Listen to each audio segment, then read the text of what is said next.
പ്രിയരെ, കർത്താവിൻ സ്തോത്രം ചെയ്യുന്നു. ചില മരണ ശുശ്രൂഷകളിൽ സംബന്ധിക്കുവാൻ എനിക്ക് ഇടയായി. അവിടെ നിന്നുള്ള പല സന്ദേശങ്ങളും ഞാൻ കേട്ടതിൻ്റെ അടിസ്ഥാനത്തിൽ ഒരു മരണ ഭവനത്തിൽ നാം ശുശ്രൂഷിക്കുന്നതിന് മുൻപായി മരണാനന്തര ജീവിതത്തെക്കുറിച്ച് പറയുന്നുവെങ്കിൽ അത് തിരുവചനത്തിൻ്റെ അടിസ്ഥാനത്തിൽ നാം പറയണം എന്ന് ഓർപ്പിക്കുവാനാണ് തിരുവചനം മാത്രം ആധാരമാക്കി ഞാൻ ഇന്ന് നിങ്ങളെ സമീപിക്കുന്നത്. നമുക്ക് പ്രാർത്ഥനയോടെ കർത്തൃസവിധത്തിലേക്ക് കടന്നു വരാം. ഞങ്ങളുടെ പ്രിയ കർത്താവെ, ഞങ്ങൾ ഇവിടം വിട്ട് പോകേണ്ടവരാണ്, അല്ലെങ്കിൽ നിൻ്റെ സന്നിധിയിലേക്ക് കടന്നു വരേണ്ടവരാണ്.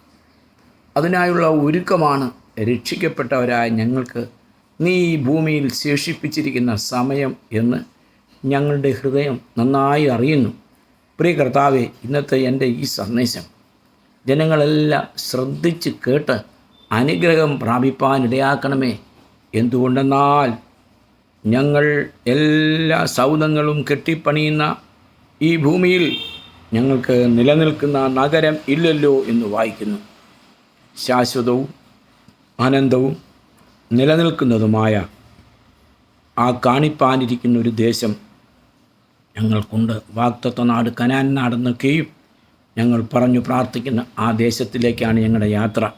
അബ്രഹാം കൽദയ പട്ടണമായ ഊരിൽ നിന്ന് വടക്ക് പടിഞ്ഞാറ് യാത്ര ചെയ്തതുപോലെ സ്വർഗത്തെ നോക്കിയാണ് ഞങ്ങൾ യാത്ര ചെയ്യുന്നത്. ഞങ്ങളെ താഴ്ത്തി ഏൽപ്പിക്കുന്നു. കർത്താവിൻ്റെ കരങ്ങളിൽ ഞങ്ങൾ വിലയം പ്രാപിക്കുന്നതുവരെയും ഞങ്ങളെ സൂക്ഷിച്ചുകൊള്ളുന്ന ആ മഹാകരത്തിനായി സ്തോത്രം. ശ്രദ്ധയോടെ ദൈവവചനം പഠിപ്പാനിടയാക്കണം. യേശുവിൻ നാമത്തിൽ അപേക്ഷിക്കുന്നു, കേൾക്കണം പിതാവേ, ആമേൻ.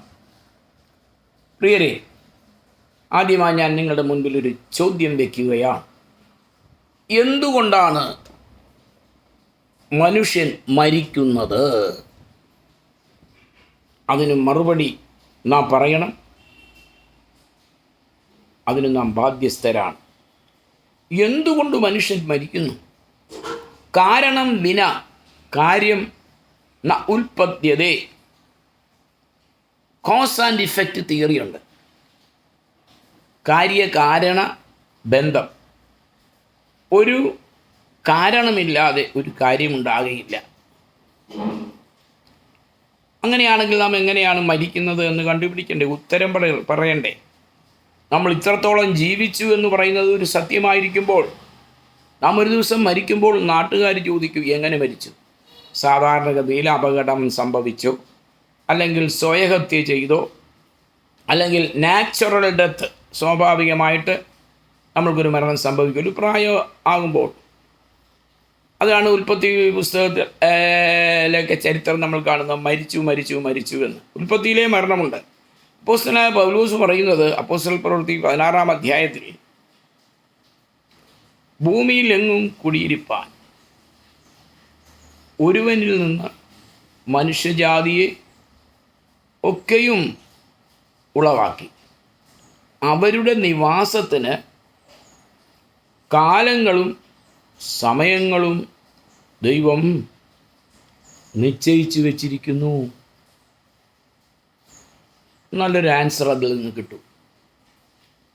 ദൈവം നമുക്ക് ഈ ഭൂമിയിൽ ജീവിക്കുവാൻ ഒരു കാലപരിധി, സമയപരിധി വെച്ചിട്ടുണ്ട്. എങ്ങും കുടിയിരിപ്പാൻ. നോക്കണ വാക്യം ആത്മാവ് പറയുന്നത്. അങ്ങനെയെങ്കിൽ നാം ഈ ജീവിത പരിധി അവസാനിക്കും എന്നാണ് ആ വാക്യം പറയുന്നത്. എല്ലാവരും അങ്ങനെയാണ് ഈ ഭൂമിയിൽ ജീവിച്ച് മരിച്ച് അവസാനിച്ചത് എന്നില്ല. നോക്കണം, എന്തൊരു പ്രസ്താവനയാണ്. അങ്ങനെയെങ്കിൽ എന്താണ് മനുഷ്യൻ മരിക്കുവാനുള്ള കാര്യം എന്ന് ചോദിച്ചാൽ ഒറ്റ വാക്കിന് ഉത്തരം, ദൈവം നമുക്ക് അനുവദിച്ച് തന്നിരിക്കുന്ന സമയം ആർക്കും പിടിച്ച് നിർത്തുവാനോ തടഞ്ഞു വയ്ക്കുവാനോ കഴിയാത്ത വിധത്തിൽ അവസാനിച്ചതുകൊണ്ട് നാം ഇവിടെ നിന്ന് മരിച്ചു മാറുന്നു. നമ്മുടെ ശവശരീരം ഭൂമിയിൽ കൊണ്ടടയ്ക്കപ്പെടുന്നു. ന്യായമായൊരു ചോദ്യമാണ്. അപ്പോൾ മറ്റൊരു ചോദ്യം കൂടെ ചോദിക്കാനായിട്ട് ബുദ്ധിജീവികൾ മുന്നോട്ട് വരും. എന്തുകൊണ്ട് ഇത്രയും നാൾ ഈ മനുഷ്യൻ ജീവിച്ചു? അതും ന്യായമായൊരു ചോദ്യമല്ലേ? നിങ്ങൾ ചിന്തിക്കാനായിട്ട് നമുക്ക് ഓരോരുത്തർക്കും ബുദ്ധി ദൈവം തന്നിരിക്കുന്നത് കൊണ്ടും നമ്മളത് പറയുകയാണ്, പഠിക്കുകയാണ്. എന്തുകൊണ്ട് മനുഷ്യൻ ഇത്രയും കാലം ജീവിച്ചു? നിശ്ചയമായും അതിനും ഒരു ആൻസറുണ്ട്. ജീവിക്കുവാൻ മതിയായ സാഹചര്യങ്ങൾ ദൈവം നമുക്ക് തന്നിട്ട് അതിൽ കാതലായ എന്തോ നഷ്ടമുണ്ടായി, എന്തോ സംഭവിച്ചു, അത് നമ്മുടെ മുന്നോട്ടുള്ള ജീവിതത്തിന് തടസ്സമായതുകൊണ്ട് നാം മരിക്കുന്നു. അതൊരു ന്യായമായ കാര്യമാണ്. ആദമിനെ സംബന്ധിച്ച് അദ്ദേഹം 930 വയസ്സിൽ മരിച്ചു. മെഥൂശലഹ് 969 വയസ്സ് പ്രായമുള്ളപ്പോൾ മരിച്ചു. അങ്ങനെയെങ്കിൽ പ്രിയപ്പെട്ടവരെ, എന്തുകൊണ്ടാണ് വ്യത്യസ്തമായ കാലയളവിൽ മനുഷ്യൻ മരിക്കുന്നത്? അതിന് ഞാൻ ബുദ്ധിപരമായി, യുക്തിപരമായി, തിയോളജിക്കലായി ഒരു ആൻസർ പറയട്ടെ. നമുക്ക് പഠിക്കാനല്ലേ. ആദമിനെ തന്നെ നമുക്ക് ആദ്യം എടുക്കാം. ആദമിനെ ഹവ്വയും ദൈവം സൃഷ്ടിച്ചതിന് ശേഷം അവർ ഈ ഭൂമിയിൽ ജീവിക്കുവാൻ ആവശ്യമായ എല്ലാ സാഹചര്യങ്ങളും അവർക്ക് കൊടുത്തു. പക്ഷേ ഇവർ രണ്ടുപേരും മരിക്കണമെന്നുള്ളൊരു താല്പര്യം ദൈവത്തിൻ്റെ ഹൃദയത്തിൽ ഉണ്ടായിരുന്നില്ല. അപ്പോൾ തന്നെ ഈ മണ്ണിൽ അവർക്ക് ജീവിക്കുവാൻ ആവശ്യമായ എല്ലാ സാഹചര്യങ്ങളും ദൈവം കൊടുത്തു. മണ്ണിൽ നിന്നാണ് ദൈവം ആദമിനെ ഉണ്ടാക്കിയത് എന്ന് അപ്പോസ്തലനായ പൗലോസ് 1 കൊരിന്ത്യരുടെ ലേഖനം 15-ാം അധ്യായത്തിൽ വളരെ വിശദമായി പഠിപ്പിച്ചിട്ടുണ്ട്. ഒന്നാം മനുഷ്യനായ ആദം എന്ന് പറയുന്നത് നമ്മുടെ ഗ്രാൻഡ് ഓൾഡ് ഫാദർ ആദം തന്നെയാണ്. ഒന്നാം മനുഷ്യനായ ആദം ഭൂമിയിൽ നിന്ന് മണ്ണ് കൊണ്ടുള്ളവനെന്ന് അപ്പോസ്തലനായ പൗലോസ് ധാരാളം പ്രാവശ്യം തെളിയിച്ച് പഠിപ്പിച്ചിട്ടുണ്ട്. പക്ഷെ നമ്മൾ അങ്ങനെയല്ല പ്രസംഗിക്കുന്നതും പഠിപ്പിക്കുന്നതും. ആദമും ഹവ്വയും ദൈവത്തിൻ്റെ സാദൃശ്യത്തിലും സ്വരൂപത്തിലും സൃഷ്ടിക്കപ്പെട്ടു എന്നാണ്. അത് വലിയൊരു ബ്ലണ്ടറാണെന്ന് ഞാൻ പലരും ഫേസ്ബുക്കിലൂടെയൊക്കെ പ്രസംഗിച്ചിട്ടുണ്ട്. ഞാൻ പരസ്യമൊക്കെ നടത്തുമ്പോൾ ഇതാണ് എൻ്റെ പ്രധാനപ്പെട്ട പ്രസംഗ വിഷയം. മനുഷ്യനെ, ആദമിനെ ഹവ്വയെയും ഒരിക്കലും ദൈവത്തിൻ്റെ സാദൃശ്യത്തിലും സ്വരൂപത്തിലും ദൈവം സൃഷ്ടിച്ചു എന്ന് ബൈബിളിൽ എങ്ങും പറഞ്ഞിട്ടില്ല, എഴുതിയിട്ടുമില്ല. അതിനെ അടിസ്ഥാനമാക്കിയ വാക്യങ്ങളെല്ലാം എടുത്തു വെച്ച് ഞാൻ വ്യാഖ്യാനിച്ച് പഠിപ്പിച്ചിട്ടുണ്ട്.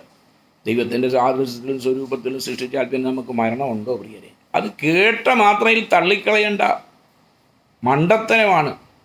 ഈ ക്രിസ്ത്യാനികളായ നാം എല്ലാവരും ഈ കഴിഞ്ഞ ദിവസം കോട്ടയത്ത് MA വർഗീസിൻ്റെ മകൻ പ്രസംഗിച്ചതുപോലെയുള്ളൊരു മഹാമൂളത്തരം, ഒരു എന്താന്ന് പറയാം, ഫൂളിഷ്നെസ്.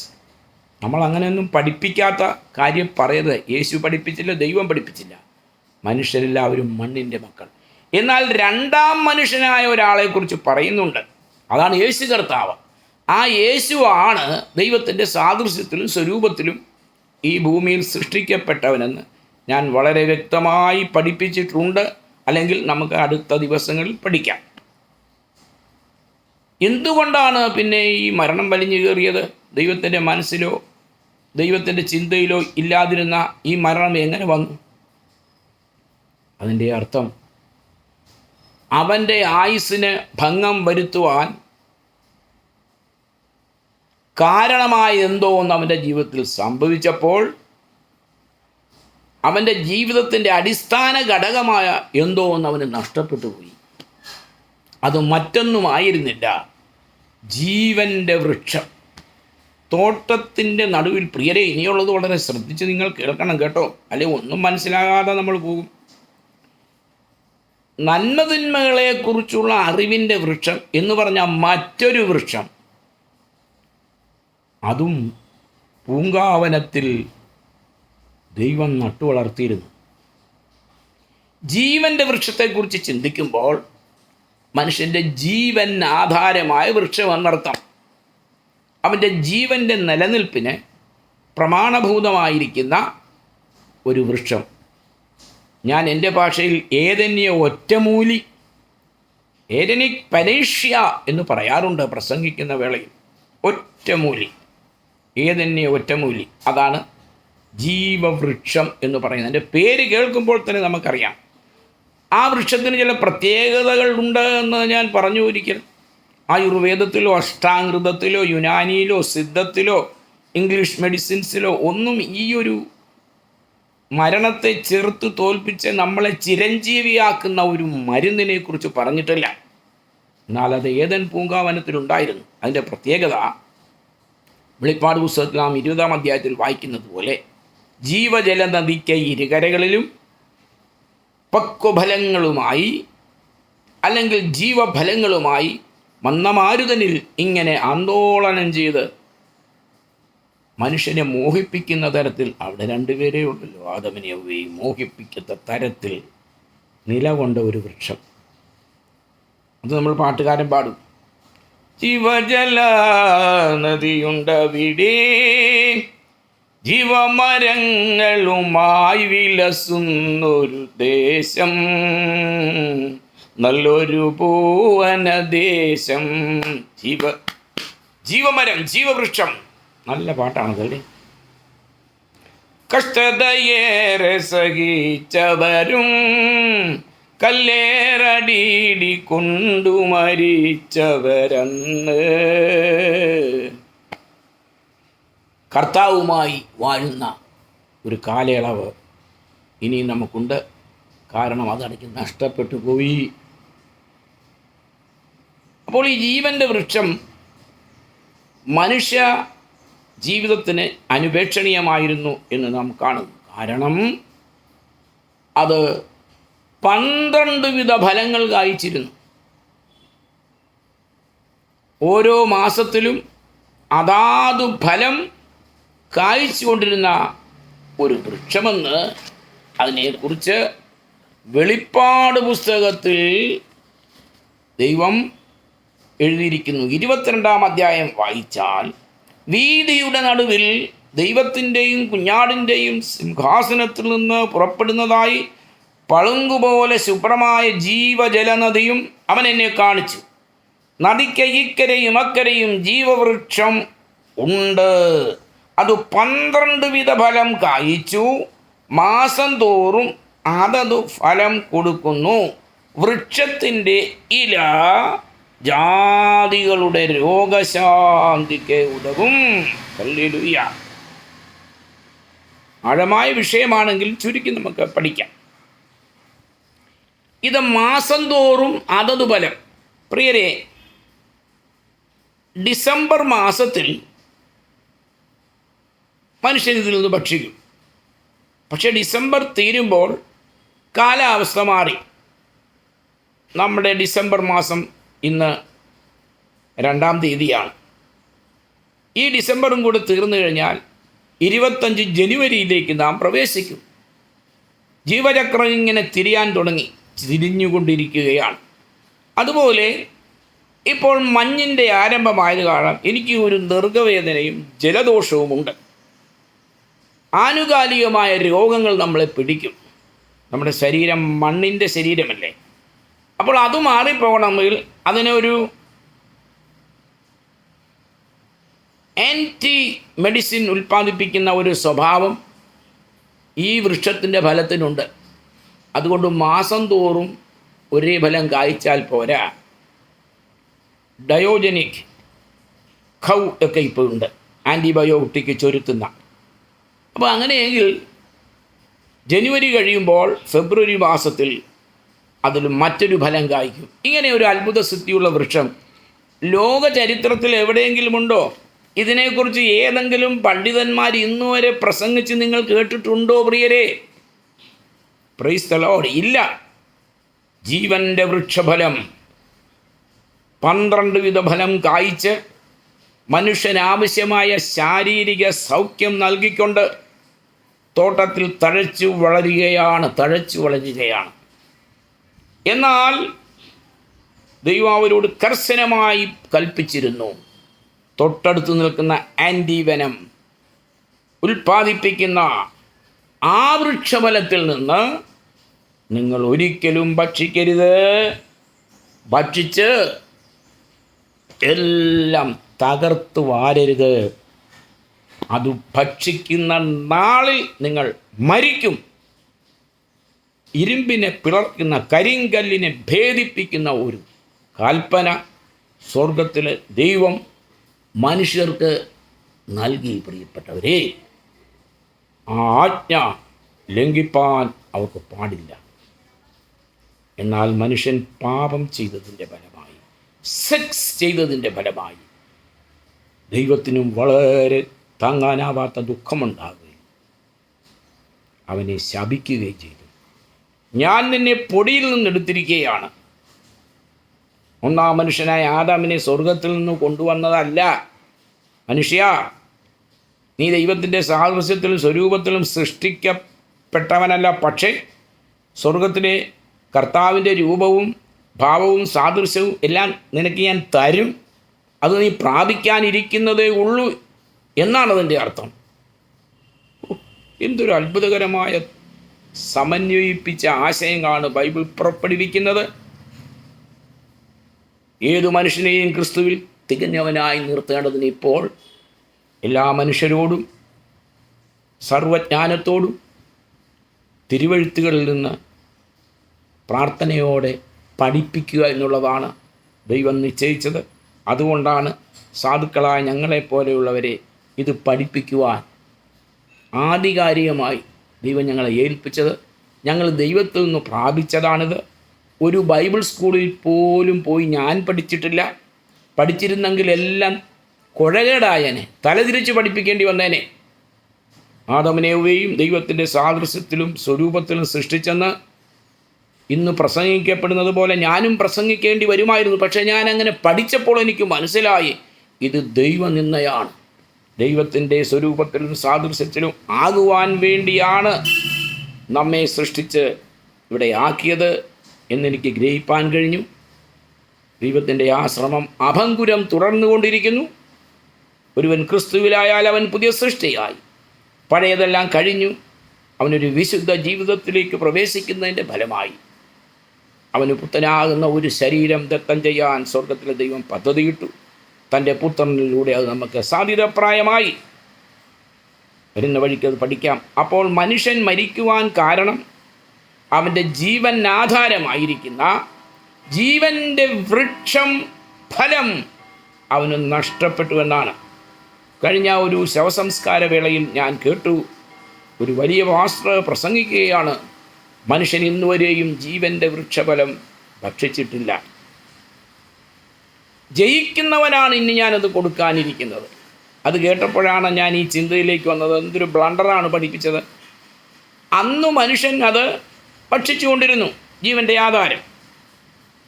നഷ്ടപ്പെട്ട ആ നിമിഷം മുതൽ പിന്നീട് ലഭിക്കാതെ ഈ വൃക്ഷഫലത്തിൻ്റെ അല്ലെങ്കിൽ ഈ ഔഷധിയുടെ സ്റ്റോക്ക് എക്സോസ്റ്റ് ആയതുകൊണ്ട് ഇന്ന് ചില മെഡിസിനൊന്നും കിട്ടത്തില്ല. ഇൻസുലിൻ ചിലപ്പോൾ ചെന്നാൽ പറഞ്ഞിട്ട് വന്നില്ല, 2 മാസം കൂടെ വരും, 2 മാസം കഴിഞ്ഞേ വരുത്തുള്ളൂ എന്ന് പറഞ്ഞിട്ട് മനുഷ്യനെ ഇട്ട് വിഷമിപ്പിക്കുന്ന ലോകത്ത് സിദ്ധൌഷധമായ ഒറ്റമൂലിയായ ഈ ജീവൻ്റെ വൃക്ഷഫലം മനുഷ്യന് നഷ്ടപ്പെട്ടു പോയതിനാൽ അവൻ അന്ന് മുതൽ മരിക്കുവാൻ തുടങ്ങി. പ്രിയരെ, മരിച്ചു തുടങ്ങി. അങ്ങനെ അതിൻ്റെ ഇഫക്റ്റ് ആദമിൻ്റെ ശരീരത്തും അവൻ്റെ സന്താന പരമ്പരകളിലും ഇങ്ങനെ വ്യാപിച്ച് കിടന്നത് കൊണ്ട് ആയുസ് കുറഞ്ഞു വരികയാണ്. 960 ആദം, മെത്തുസലഹായ 969, അങ്ങനെയൊക്കെ ജീവിച്ച് ഇന്ന് മനുഷ്യൻ്റെത് 70 ഏറെയായാൽ 80 മാത്രം. നീളുമായുസതു നിലച്ചാൽ കഷ്ടത മാത്രം. നീളുമായുസതു നിലച്ചാൽ കഷ്ടത മാത്രം. ദൈവമക്കൾ നമുക്ക് സ്വർഗം ആ നല്ല ദേശം. ദൈവമക്കൾ നമുക്ക് സ്വർഗം ആ നല്ല ദേശം കേവലമി പാരിടമോ വെറും പരദേശം, കേവലമി പാരിടമോ വെറും പരദേശം. മൺമയമാമിയുലകിൽ മൺമയമാമിയുലകിൽ കാൺമതുമായ വന്മഹിമാധന സുഖങ്ങൾ സകലവും മായ, വന്മഹിമാധന സുഖങ്ങൾ സകലവും മായ. ഹല്ലേലൂയ. ഇതാണ് നമ്മുടെ അവസ്ഥ. അതുകൊണ്ട് നമുക്ക് നഷ്ടപ്പെട്ട ഈ ജീവൻ്റെ വൃക്ഷഫലം ക്രിസ്തുവേശു തന്നെയാണ്. അതിലേക്ക് നമുക്ക് പിന്നെ കടക്കാം.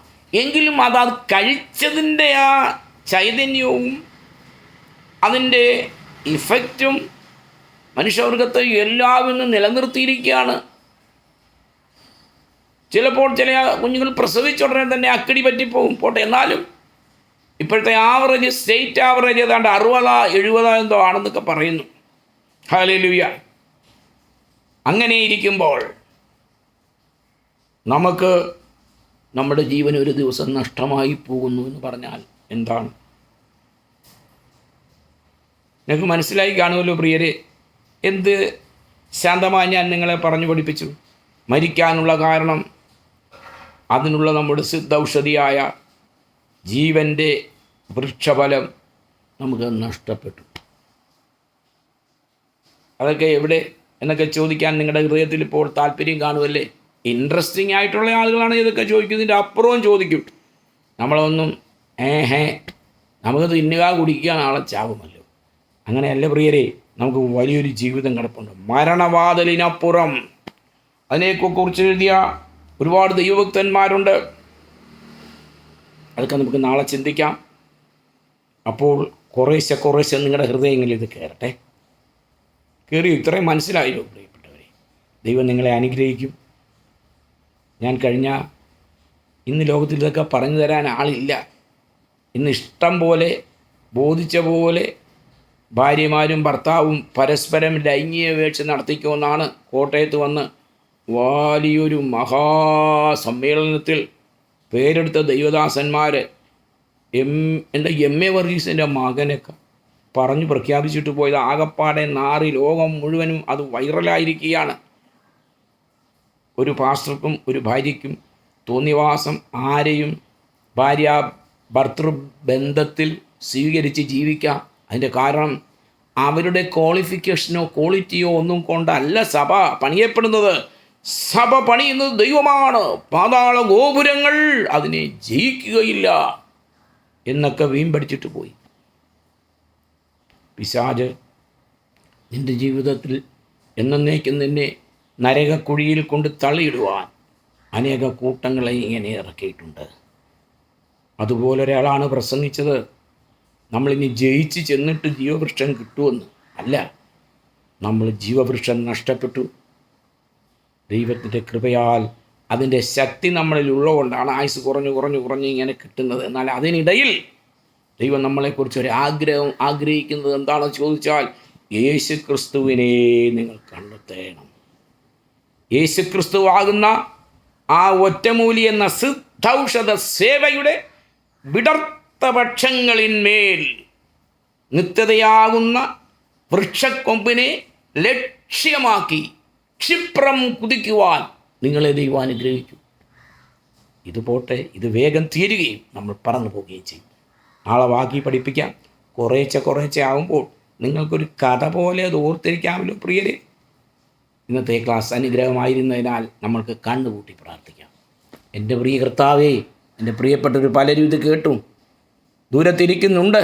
ഞാൻ പറഞ്ഞ സത്യങ്ങൾ ഇന്നത്തെ പഠിപ്പീരിനെ തകിടം മറിച്ചുകൊണ്ട് ഹൃദയങ്ങളിൽ പതിക്കുവാൻ പരിശുദ്ധാത്മാവ് സഹായിക്കണേ.